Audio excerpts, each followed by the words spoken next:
In this latest news update, we are going to be talking about the upcoming release of the Inmotion RS. We're going to be talking about the specs, and we are going to also be talking about the Kingsong S19 and also going through the specs on that. If you want to skip to the Kingsong S19 part of this video, there's a timestamp linked below in the description. First off, let's talk about the exciting Inmotion RS electric scooter. Now, when I did first see this, to be honest, I was kind of blown away by the spec itself, and I gotta say, I have an Inmotion V12 EUC and the quality on that is absolutely brilliant. And also a friend of mine had Inmotion scooters in the past, the L9, and again he said the quality was great on that, and the controllers themselves were absolutely brilliant and sealed very well. But we are going to be talking about every single spec on this, so let's just skip right down and we're going to briefly go through them, and then we'll have a talk about them. The maximum speed on this Inmotion RS is said to be a whopping 100 kilometers an hour, and I did see a video from what I remember of this speed actually getting reached. The motor power is actually 8,200 watt maximum. That's obviously dual motor. 4,000 watt minimum. Climbing angle, a 50% climbing angle. A 72 volt 40 amp hour battery. That is absolutely huge. A range up to 160 kilometers using 2 chargers. You can charge this in 4.5 hours. It also has hydraulic suspension front and rear. The hydraulic brakes front and rear. It also has regenerative resistance. I'm going to talk about a really nice feature that this scooter has that I've never seen on an other electric scooter before. The weight of the scooter is said to be around 50 kilograms, which is of course extremely heavy. The payload 150 kilograms. It has 11 by 3.5 inch tubeless tires, and of course one thing that I've always wanted on an electric scooter is a really good IP rating. Well, the body on this electric scooter is an IPX6 body rating. Get this, the battery is IPX7. Now they do say on their website here that it can be ridden in any sort of weather and you won't have to worry about anything. It also comes with a 2-year warranty and a 1-year warranty for actually the battery itself. I think something to note here is that the price of this is said to be up and around the €5,000 mark, maybe give or take on that one. And from what I can understand as well, you can get a discount on that with the early bird special if you just go direct to their website. Okay, well, first off, one of the features about this, it actually has an adjustable height mechanism. You can actually adjust the height of this electric scooter. So if you want to use it for off-roading, you can do that. Or if you want to just have it as a race or electric scooter going around a really good racetrack, you can also adjust that. Basically, you can just play around with the height. Something that has never seen before technology on an electric scooter. Like what I mentioned, the motors are 4,100 watt maximum. It also has the Inmotion Smart BMS, which is really good to see, so you can keep an eye on the actual battery, which is something that I would love to see on a lot of electric scooters that are due to come out this year and ongoing. They do say on their website here, it's their world force transforming system, so you can adjust the height of the deck, configure it to whatever style you want. Okay, let's talk about the suspension very briefly. It has a C-shaped suspension and it has 11 stages of adjustable hydraulic dampening that can ensure a secure, smooth and comfortable ride for the driver. It also says here that the frame itself is actually designed to withstand high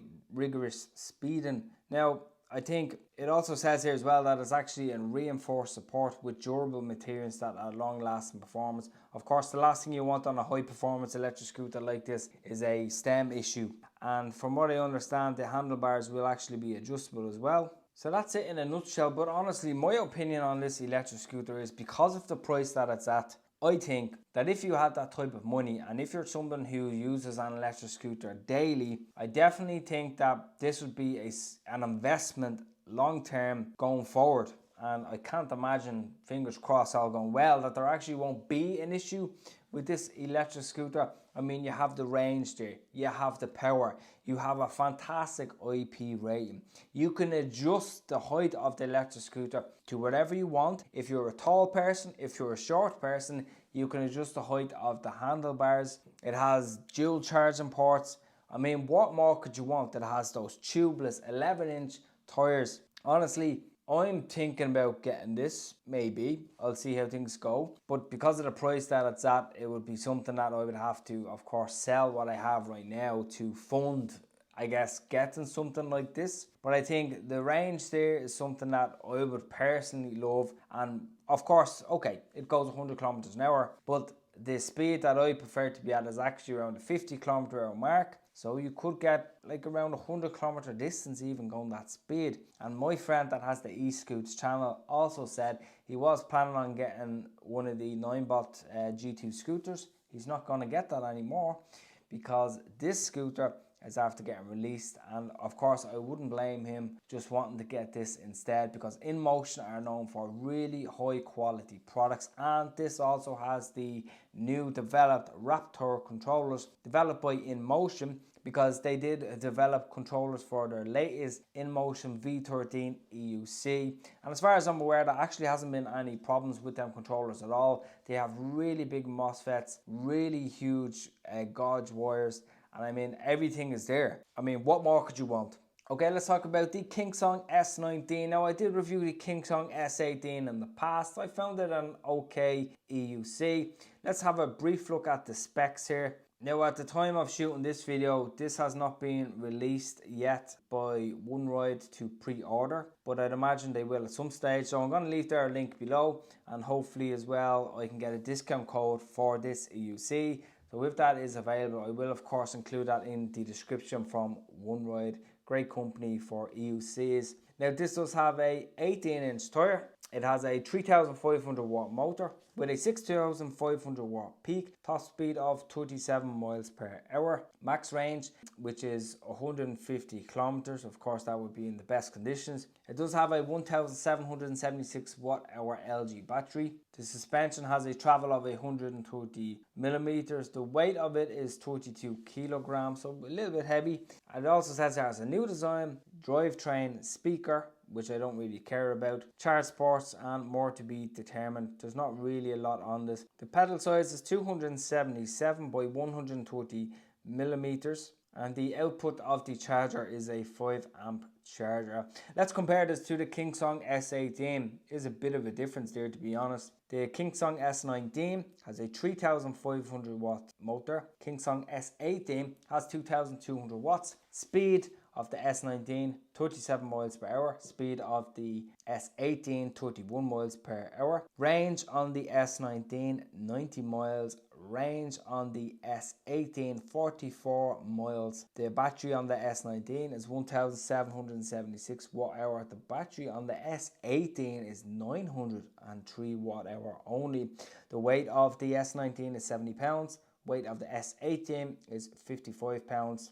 And I can see here the price actually from ewheels.com. The price of the S19 is coming in at $2,875. The S18 is $2,280. I think a lot of complaints, and one of my complaints as well about the S18 was the fact that the range was quite a bit low and there wasn't a lot of torque there. It was lacking the torque, it was lacking the range. And I think from the look of this S19, the lights look really cool at the front of it. A new suspension system. It also has the power pads already there.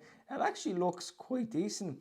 The pedals look good, spiked pedals. Mudguard looks actually quite decent on this also. Rear lights look actually quite nice. It also seems to have a kickstand, which is really cool, because the S18 was an absolute pain. If you needed to just stop somewhere, you couldn't really stand it at all quite easily.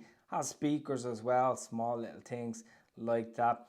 I think the price is actually not too bad for a wheel like this. I love the suspension on the S18, but I did find it uncomfortable around the knee area. I kind of, because of the hard shell, and I think the way the S18 was actually shaped wasn't that comfortable at all, even though it did have the power pads. But that's it. If you have enjoyed this video, give it a like. I will leave links to these products in the description when possible. In the meantime, if you have enjoyed this video, great. And I'll talk to you in the next latest news update.